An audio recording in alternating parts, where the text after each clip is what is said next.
My name is Lena, and I'm going to show you how I do a couple of floating isolations, which I like to call the isolated pendulum and the clock pointer.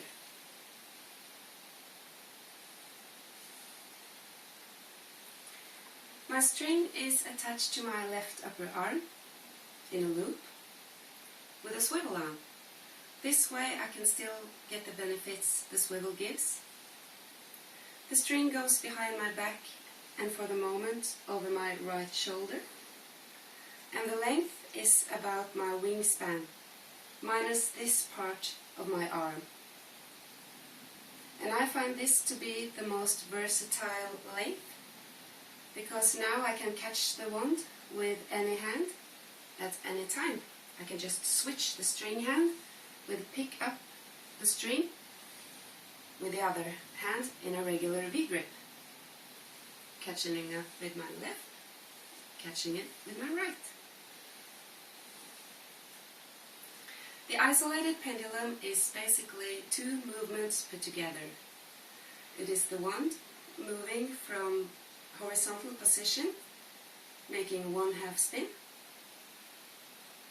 At the same time, my string hand is moving with the wand in a half circular motion and trying to isolate this point as much as possible.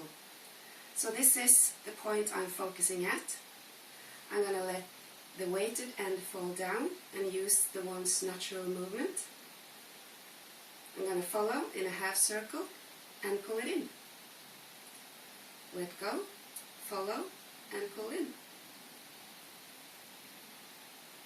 And the more string you give it at the bottom, the more sloppy your half circle can be. You can just move your hands from side to side if you give it enough string. It can be done in different variations too. You can catch it with the same hand, and you can catch it with the opposite hand and just switch your string hand, picking it up with left, picking it up with right, or my favorite, both hands.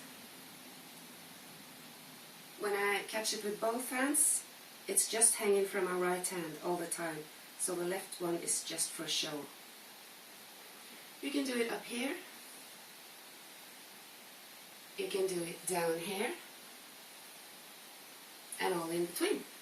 And I almost forgot, you can do the opposite version, which I like to call the windshield wiper. But this time I'm using the wand's natural movements in another way. I'm using that the light end wants to go upwards, so now I'm isolating the weighted end. So I'm just going to let it go, follow in a half circle, and pull it in again. Let it go and catch it. Let go, follow, and catch. And if I do them in combination, I will get this beautiful S formation.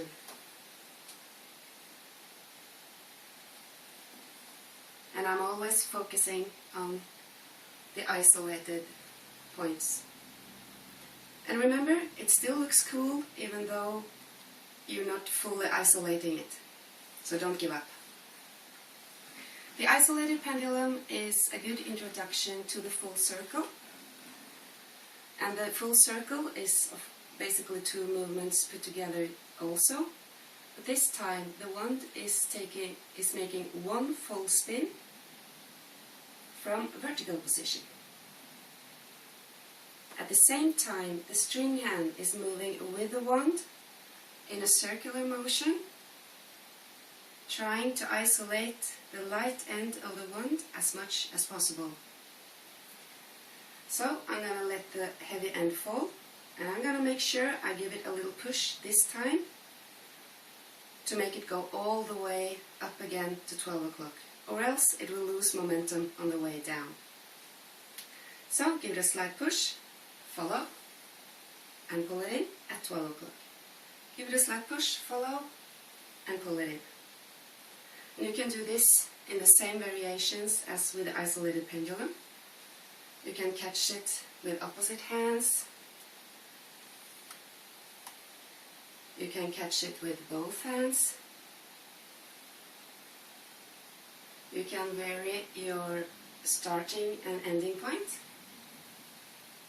And if you give it enough momentum, it can do more than just one round. But eventually it will lose momentum and some of the illusion as well.